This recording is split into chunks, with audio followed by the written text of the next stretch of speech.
one. Hey, everybody, and welcome to the Logan Power Show. It's me, your host, Calvin Logan. It is June 25th, 2020. I know that today is a good day. The Lord got you up, and if you're moving, we're praying, and we're praying for change. But we got to also talk about things that are sort of ailing us and things that are still a problem, and we're still not addressing those concerns. I brought with me a young lady who has a fire for people, especially for young people. She does not allow uh, her gender, her color to determine how far God is going to take her. So we trust that God is going to make a difference. But the topic of discussion today is it's 2020. It is 2020, and the Constitution is not fair for African Americans yet. That's the question. And the reason why we're bringing this topic up today is because you hear about laws supposed to be fair trials.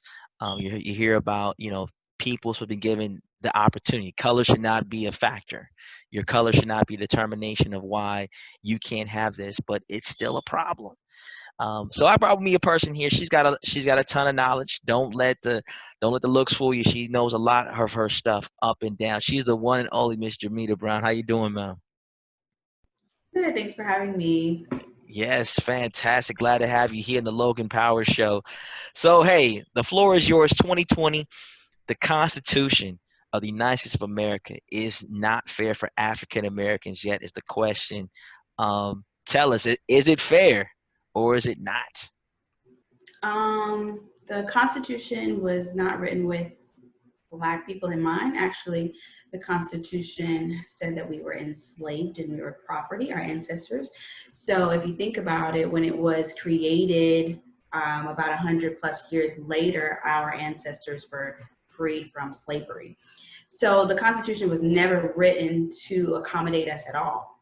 So, what we're seeing right now is people are demanding to be accommodated because it wasn't written to accommodate us. However, you wrote it, and because you wrote the 13th Amendment, we now are free. And because all these other amendments, they pertain to us, but now it's like, okay, that how do you uphold what you said? You wrote it. I didn't write it.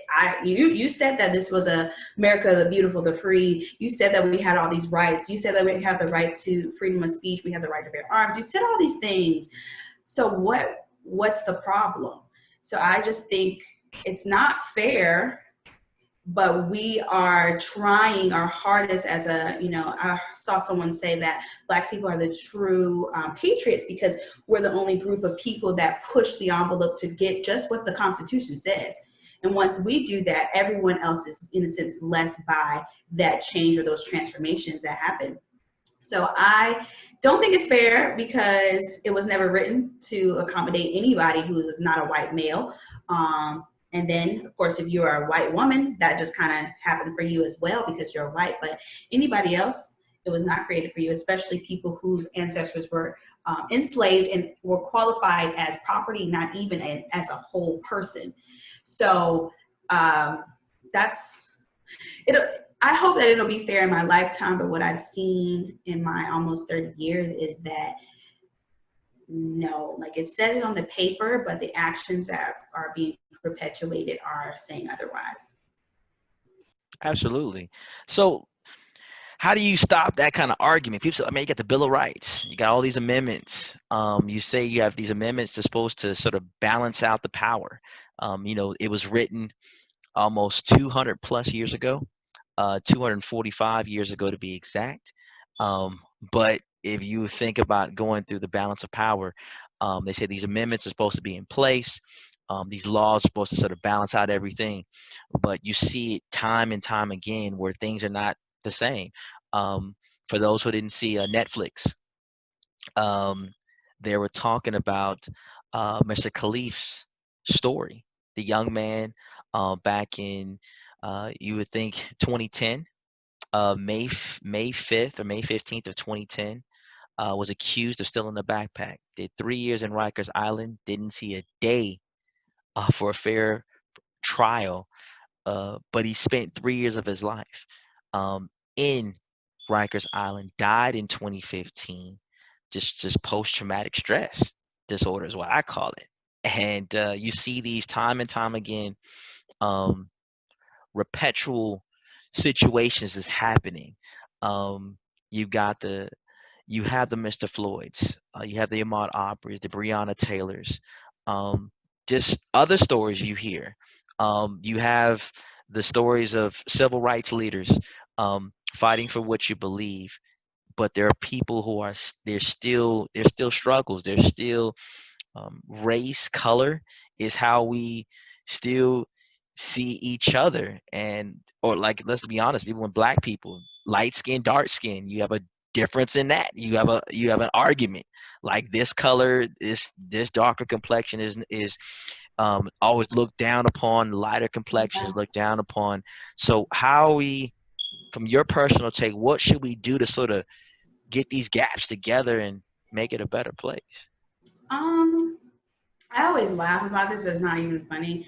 I say I think we can blame everything that happens on us between Adam and Eve and slavery. But it's the truth, you know. It's literal. Like if I could say these are the two things where the world went wrong, it's Adam and Eve and slavery. And so if we think about why is all these things perpetuating, whether it's in a different community or within our own communities, we're talking about colorism, it's because of slavery. just this the truth about it. So I think about when you're talking about all these things that are being perpetuated, we were brought from Africa, and they were looked at as barbaric. They were looked at as this anomaly of person, this disgusting being who we can enslave. We can enforce our power on them and enslave them.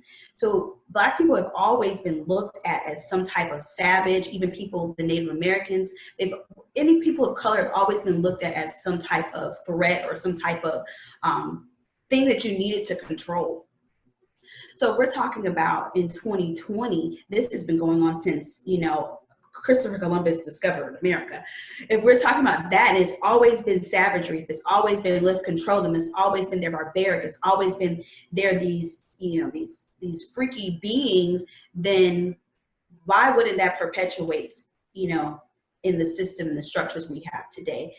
It's always been let's control them. It's always been let's they're so doing whatever they're chanting, they're doing it, just a different language. It's just a different language, but it's so misunderstood. Let's do something to control them. And I think it would just be robbery to not understand that this is indoctrinated, this is ingrained in people. Just like people evolve, people develop these thought processes and all these things, that Black people are a threat, Black people are barbaric, Black people are anarchic, they're you know, like they're archaic. So it's always been this perpetuating thought that that's what's going on with us. And so we are modernized, times has gone on, but unfortunately that's always been a thought for people to have some type of bias against people of color. Even for, if you talk about our own communities, I think about the William Lynch letter. It's literally taught people how to control people beyond slavery. How can I control their minds? You can control them. Let's separate them by lighter skin. Let's separate them by darker skin. And that still perpetuates within our community today. I don't know if William Lynch knew that. Oh, he must have known, because he wrote the letter, which is now a book for people to read, to just get understanding of what was going on. But it's just like, he wrote this letter, he wrote this thing to, I won't say slave masters, because I believe our people were enslaved, people who owned enslaved people or forced in slavery. He pressured them to create ways and structures to torment people so that that traumatic experience could live on. So it's, in a sense, we're thinking about curses, and we're talking about spiritual, like that's a curse. That's a curse that we have to break as a people. We don't have to accept that curse. We're thinking about what things we can do. We literally have to enlighten people around us. We literally have to empower our people. If we're thinking about what are the things that were stolen from us in those 400 years, and it was the ability to build wealth on a grand scale. So while some people do have wealth within our 13% of population, a lot of us do not have wealth. A lot of us are going, you know, have debt. A lot of us don't even have equity. A lot of us don't have thousands and millions of dollars or even have some type of legacy to pass on to our kids. So I think if we had to pinpoint some things that we could do that would, in a sense, close the gap, and I'll be honest, it'll never close because it was left open so widely. However, the things we can do is try to create wealth within our communities, keeping our dollars where our people are trying to build economy. And then from that point on, I think it's a structure.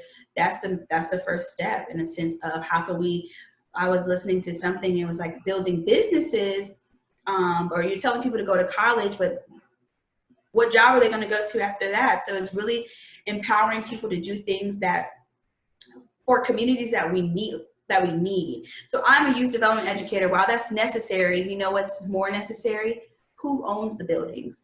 Who are the plumbers? Who are the electricians? Who are the people where those are very specific jobs where you'll have to call one type of person to do those things. And once we have our own, in a sense, wealth, then we can truly partner with people to, build our own schools, do all types of different things. And I'm not saying it as a way to leave people out, but I'm saying how many times I've thought about buying Black everything. I would literally be without a lot of stuff. There's literally like no way for me to buy 100% Black because of the lack of resources to my people. So it's not in a sense of leaving people out. That's what people get confused about. We want to leave people out. That's not what we're trying to do. But the fact that you've been able to produce wealth and literally you wouldn't have to shop with a person or a minority at all to get everything that you need. That is not the case for us, and that's not okay. So I really think we have to, in a sense, build our people up to understand money, but also build some type of economy so that we can build schools, so we can buy the block, so we can own the businesses. And you can't do any of that without money, to be honest. You just can't. I think that's the first step, that people need to see people like us have success, not only the success people want to show, but literally financially. When we're talking about education, I'm a big proponent of education, but that to me is not the first step. But even education, even trade-wise, we need to see more people like us do those things, but also reach back. And we think about the William Lynch letter,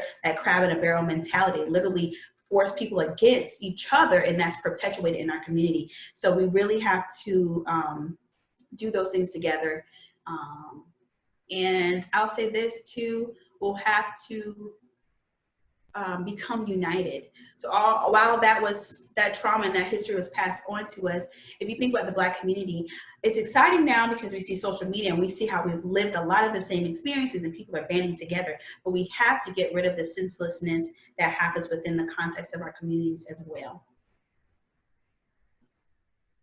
Spot on, spot on, spot on. So listen, ladies and gentlemen, we are just talking about it's 2020 and the Constitution is not fair for African Americans yet. Ms. Jamita was talking about something that I believe that is needed to be discussed, is that we talk about African Americans rising to the top, but we're not in every area or every category to literally say I can resource all it by myself. So that's one thing, is that you have to change the generation type of occupations that you see us always go into. It's got to be like, well, hey, I need someone to do this. I need someone to do that. I need your family to focus on this, your family focus on that. So it's got to be a restructure of the mind, like you mentioned. And also it's got to be re-strategizing of where you need to go. It's going to be some families got to make a sacrifice. I need Miss Jamita to be the educator of the outreach ministry. So I need her and her family, her lineage, to just focus on that for the next 50 years.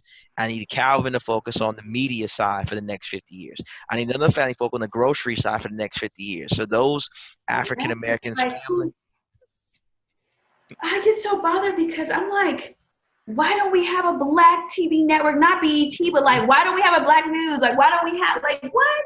Why don't, like, I can literally, like, have to research who owns these grocery stores. It's literally like, it was so hard to do. Sorry, you just said that. And I just Uh, like, it- that's the problem that we have. The reason why they don't want you to own it is because if you own those things, you change the neighborhood. The thing about if an African American neighborhood, like, if we just take color and creed out of it, just saying just poor people have and have nots. If you have a grocery store, a healthy grocery store, I mean, keyword is healthy, not just getting those. We see a lot of times when you see like the government give that food out to the kids, things like that. None of that stuff is the best food in the world. it Some of just it's lasts longer on the shelf. it's last on the shelf. It's just preservatives that last a lot longer, so that's why they'll give it to The you. regular. hmm But it will not, for instance, sustain you over a long period of time. If you look at some of your grocery stores, if you give the same exact nutrients in a high class area, the same way of a low class area, and gave the same exact amount of fruit. See, I don't even focus on the Less meats. fast food restaurants, more. It Yes, won't ever do it. It won't ever happen. Less no, liquor stores. You do not see that in the other side of some of these communities. You do not see that stuff. not Okay. not at all. So if we look at two All things like, intentional. oh yes, if we look at the fruit, like I tell right now, just fruit and vegetables. Just focus on that. Fruit, vegetables, and water. Those three preservatives. You can live the rest of your life off of fruits, vegetables, and water. Those three things. I promise to God, if you have that Amen for the to rest of those your life, people who can do that. hell yeah, amen to who can do that. But I'm saying, like, if you look at Yeah. what's been given, if you say like, hey, my mother always said, like, what is that? Okay, mama, that's a burger. All right, is it alive or dead? If it's dead, then it ain't gonna keep you living, son. What's that? Mama, that's broccoli. Broccoli gonna make you live. It's green, right? The greener it is, the better it is for your body. You know, tomatoes, fruits, all those kind of things keep you together. Drink water, less juice, less carbohydrates of the soda.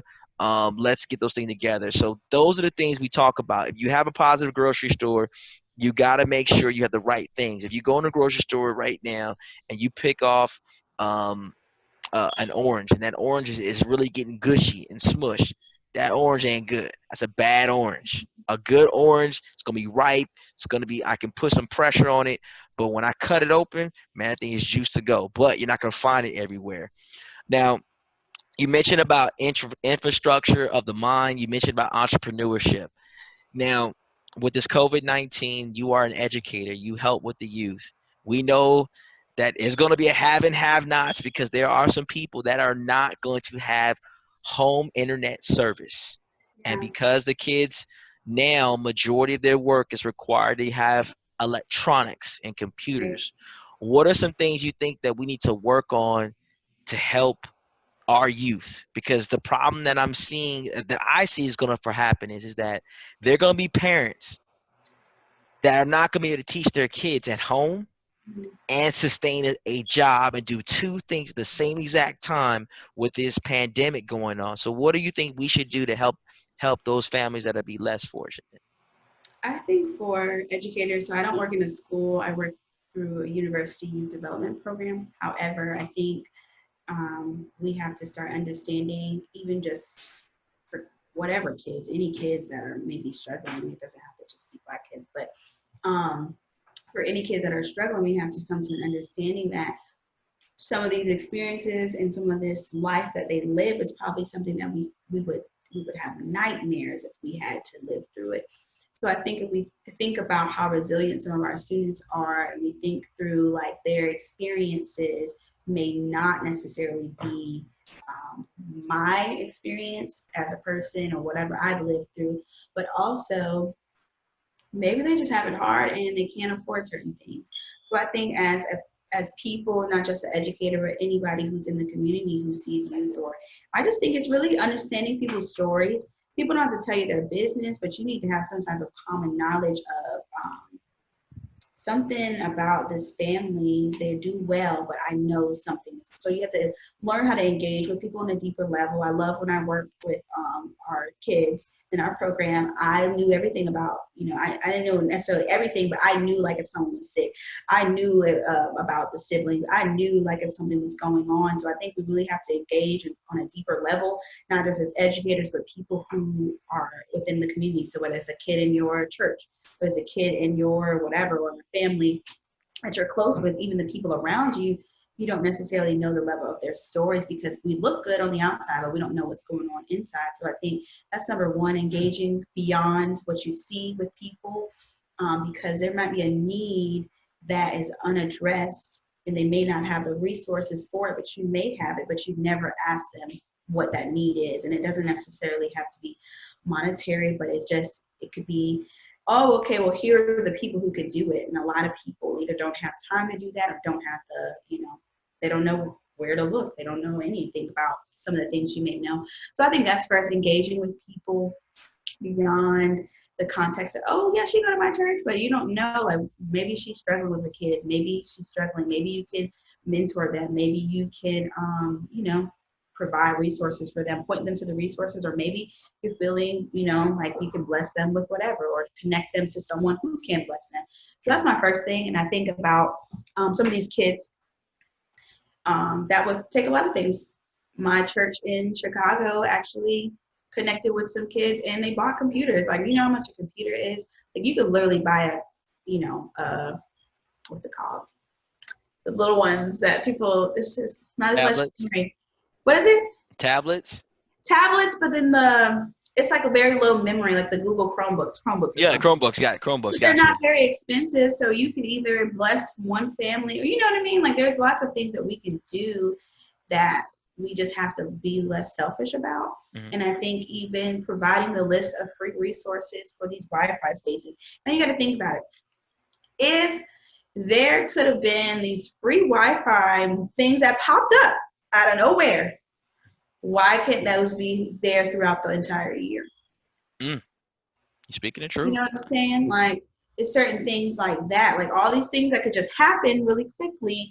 Why don't those happen on a regular basis? If someone's not able to afford those things on a typical basis, then why is that not a yearly service? Because people are always in lack sometime throughout the year. So I think we have to advocate for things like that once we see it, like, ooh, that happened really quickly. So how can we continue to do that? Because y'all gave free resources this whole time during the pandemic and kids being at school online. Why is that not a normal thing? Because kids are always struggling to do their homework at school or, at home anyhow, because they don't have the resources. A lot of kids would go to the library right before they walk home from school. So I think we just have to be understanding, to make a long answer long, be understanding, take a deeper dive in people's stories, but also advocate for those resources. Because if something could just pop up overnight, then that meant it could have been done anytime. So I love kids. I think another thing, talking about entrepreneurship, really, I was taught, my parents had never owned a business or even a side business or did anything. I think my mom tried like Avon one time or something, like a little bit. And my parents have always had a part-time job. And I asked my dad one time, is that something that you need to do or you want to? He's like, I got a few bills that I want to pay down. And I think we have to get to a point of helping people understand that we need an additional stream of income in some way. Whether I remember teaching my, my t-shirt design class, but that's because I had a portion and you came to visit, but it was literally getting them in the mindset of, even if they didn't do that, it was getting them in the mindset of, I could do something this simple and go do it, or I can go mow lawns, or I can go sell lemonade. I can do something. One of our girls from like a couple of years ago, I saw her cousin post bonnets online. I bought a bonnet. I have a bonnet, but like, that's so, that's so smart. Like, there's who doesn't need a bonnet? Yeah. Because you're going to lose one, you need extra. So it's just like certain things that kids can do that'll help them understand, buying things and just making their own. So I think we just can encourage people, teach people what we know, and then also just be there for them. You don't necessarily have to know someone's whole story, but you can provide some type of extra information that they may not have known. Absolutely. That is a long answer. I'm sorry. No problem. Not a problem. Now for yourself, you are a fighter. And what I mean by a fighter is that you fight for the kids, all kids winning. You don't look at like, okay, well, if I got a class of 20 If 15 winning, 5 are losing, I'm gonna go with the percentages. You got to think like I'm gonna pull everybody up. If we going 20, we're going 20 strong, and you don't take no for an answer. Uh, you always are repetitively trying. You repetitively always try to make sure that the kids have the best resources, and you don't allow the environment to impact their mindset. It's always, I got to keep a positive environment. I got to make sure that these kids understand that, hey, how much I care, and I will literally get the shirt off my back to make sure that they succeed. Now the question is that where do you get that passion from? Because a lot of times people can say you don't find a lot of teachers like that, especially young teachers that really want to see you succeed, not just on the field, but off the field. Mm-hmm. And a lot of times we don't get that. You can't like sometimes in life you can say, okay, do you remember the teacher that really transformed your life? You can count them. You can't just say, oh, every teacher gave me my life. There was that one. There may have been 2, 3, 4, maybe 5 people in your life as an educator from elementary to college to say, oh, that was the one who the light bulb clicked. So for you, who was the person or the people that made you say like, man, this is me. I found my niche to make me move forward. Woo. So it's so funny. I've always wanted to be like, oh, when kids talk about me to their kids, I wanted to be like, Mr. Jamita was la la la. That's always my hope, whether it's for my kids at church or within my youth programs that I've been a part of or whatever. I've always wanted them to be like, this lady. Oh, so that's funny that you said that. That's always been my dream. Like, y'all gonna be telling y'all kids about me. I always used to say that to the kids. But I think for me, I had always had it together as a kid. So I'd always made great grades. I'd always I was very quiet until high school. So I would talk to my friends, but if I didn't message you like that, I would, like, my mom laughs at me because she said she would be around her friends or people, and she'd be like, "Did you say hey?" And I would be like that's how quick I would say hey. So I was very to myself. I was very, in a sense, just very like But there was a traumatic childhood experience that I had, and no one knew because I was always together. And that one thing, in a sense, perpetuated, I think, my drive to find those kids who looked just like me, but no one ever thought anything was wrong with them. No one ever, I'm about to cry, but no one ever asked them, are you okay? So for me, I've always wanted to be that person who got those kids who flew under the radar. Because certain kids you can look at and say, there may be something going on, but certain kids, you have no idea. Parents look fine, double, they have both their parents, they have good jobs, whatever, but it doesn't mean that they're okay. Mm-hmm. So that's initially what drove me. But when I got to high school, I was a part of this organization that was called College Summit at the time. It's called Peer Forward right now. I changed the name, but I went in. You go like a summer before your senior year, you go and you learn all about college, and it's not necessarily geared towards low-income students, but majority of the students were high achieving but lower income, not necessarily a lot of middle class students.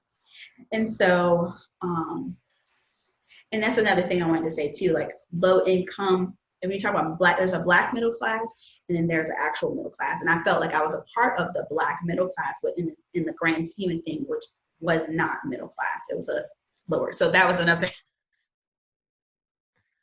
Got it. I was like, oh, am I low income? But anyways, going to that, I went to it. It was a 4-day workshop, and I had experienced some traumatic things as a high schooler as well. I've been in an abusive relationship in high school. And for the first time in my life, someone asked me, what's your story? And are you okay? And so I've always wanted to relive that moment for someone else. It freed me. I was able to talk about what had happened to me. I was able to talk about the things that I had struggled with. And I will forever be grateful for those people, and I will be forever grateful for David Howard. So I've always said I want people to say my name, like, how I remember DC. Like, I want someone to say Jamita Brown, like he did for me, and those other people who were with that organization did for me. So I've always pushed kids past their limits. I actually volunteered for there for years after, and I was able to even unpack some additional trauma that I'd had. And now it doesn't replace, in a sense, um, therapy or anything, but it was just the first time being able to talk about it, what had happened to me when I was a kid, and just some other things. And so I always, always, always, always said, every time a child encounters me, I'm going to do whatever I can to help them transform their lives. So that's what drives me. I didn't know I liked kids until maybe like 8 years ago. Um, I guess I just had to wake up. God has just been calling me to, youth for my whole life. I used to work with the, youth ministry kids, and I knew these things about my story, but I was just like, oh, maybe it's just a fluke, or, I want to go to college. I want to help people. Now, like, you want to help children, you want to help youth, you want to help people who are creating youth spaces provide that same level of engagement and relationship with them. So that's why I go hard. That's why it's not good enough for me. Like, nope, try it again. Your attitude is a little stank today. You need to fix that. I challenge, and you've seen it. I know Jasmine probably talked about me, but I treat every child like that I encounter. And so that's why I got passed by. Because I had it together. But I just wanted someone to say, what's up for real? And so that's why. Sorry to Uh, be emotional. no, no problem. Well, something I want to tell people here. Um, what makes Miss Jamita Brown special to the Logan family? Um, our daughter came into her midst 3 years ago. She was a rising sixth grader, and there was a person that saw potential. Sometimes it takes a while for someone to see the real potential to really push a child. Miss Jamita has really pushed Jasmine, my daughter. Me and my wife are really uh, we miss Jamita all the time. I know when she was the director on Kids on Point, Jasmine had a connection. She said, I love Miss Jamita," and she saw Miss Jamita was the one who helped her get to choked, um, rising get excited. Rising going to seventh grade, got a chance to go somewhere that she'd never been in her life. Got to go to different places with Yale, but the person who was the one who mentioned about Choate was Miss Jamita. Never in my life, I ain't know nothing about the program. This is me and my wife had no idea the opportunity, and Miss Jamita was the one who said, "I believe that she's ready." And as a parent, like, man, but our daughter's about to turn, a certain age. We don't know if she's ready yet. She don't know if she got it. But because of the push of Miss Jamita, she was able to let Jasmine have that opportunity. And then we were able to see Miss Jamita graduate and get her master's from the Citadel, and got to see something that Jasmine said, I want to be someone like that, where I get to see her graduate and get to get that connection. So that's why, for me, you can see, ladies and gentlemen, why she's just a great educator. She's a mentor. She's somebody who you want to have in your midst, because she is passionate about people. She doesn't care what walk of life you're in, but she definitely does dig deep, and she does try to figure out what's going on with the children. And that's something that you need. You need an educator who's going to get real active, boots to the ground, and that's what she's about. So I know that your time is very valuable. Just want to final question here. What? What do you want to see happen with our youth? I know that I can speak about, Caucasians, Hispanics, but we know Native Americans, Asians, but we know our African American kids are the ones that need the most. And not just saying that, it's just being factual. We know that we're in this skin for a reason, but we are also looking for others. But what do you want to see happen with our youth Mm. here in 2020 moving forward? I've been really excited to see a lot of these protests, and activists are like teenagers. They are Gen Zs. And right now, the generation, I don't remember where it stops for Gen Z, but I've been like so excited to see this. So I think for our kids, there's a portion of them who are no BS. Like, I'm sorry, but they've grown up in a world that's been so crazy. They've always had media, they've always had cell phones, they've always been plugged into what's going on in the world. As for me and you, like cell phones came about. I didn't have a cell phone until like 10th grade. And so kids have them at like, elementary school. And so I think I've been really impressed by the kids we see already. They're kind of the top of the Gen Z portion. Well, not top because my sister's still Gen Z, she's 22, but they're kind of like that, like young but bright. And so I've been really impressed by that. And I just wonder sometimes, like, what will this middle school group be like? What will this high school group be like when they finally get into the world?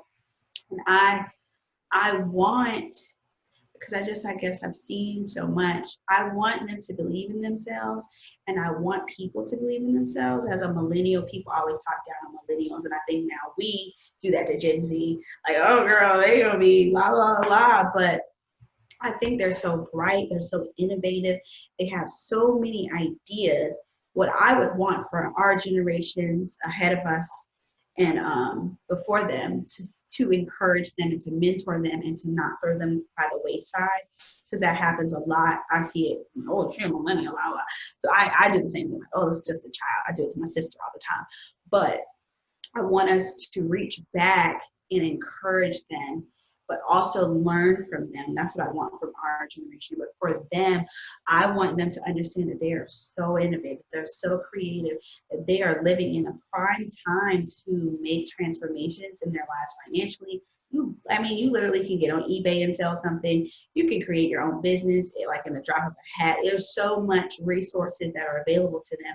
I want them to tap into those resources and to become better than their parents. And I want their parents to have an understanding that it's okay that they are, in a sense, not better than them, but that they're going to do more because they should.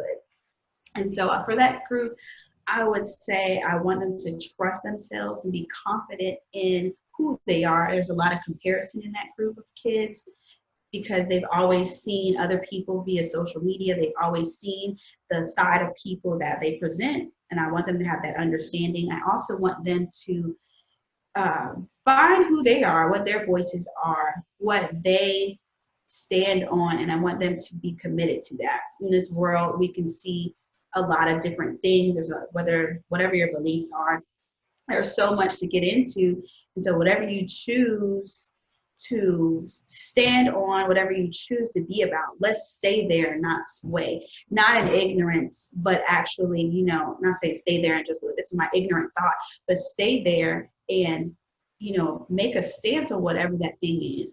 Don't be swayed by the new trends. Don't be swayed by whatever the next thing is, because this group is always, going to the next thing. So being really committed to whatever that inward purpose is in their lives, even when they don't see people's true stories. You don't see people's via social media. You only see what people present to themselves. So even when they don't see adversity, I want them to stay strong and really commit to who they are and commit to purpose. That's what I want for this generation. Amen. And you just heard it here live at the Logan Power Show. Miss Jamita is a blessing. We pray that heavens always shines upon her life, and those that listen to us right now. We want things to change. It's going to require you, every person. I'm giving a call to every individual to let's change what this Constitution has been written to make it fair across the board. It can't just be this one nationality always winning. Everyone's got to win. Keep in mind, if it takes more than just one race to keep the United States going. It's gonna take every race to keep this going, because the dollars make sense. The money is power, and the money ain't flowing right, then you're gonna have chaos. So we pray that things do change. We pray that we get the right people in political office that's going to make right changes. I want y'all to get out there, to know who your politicians are, know who's in charge, know who you need to knock doors on, who you need to write letters to, who you need to make a difference. Hey, read about what the law states. See what kind of amendments you can come up with. Like, tell you right now, you don't have to wait until a senator or a House representative come up with it. You come with your own law and present it up there. My thing about it is change requires now. So let's make a difference. And that's all the time I got. My name is Calvin, Logan Power Show, nationwide, worldwide. We love you. We'll see you soon.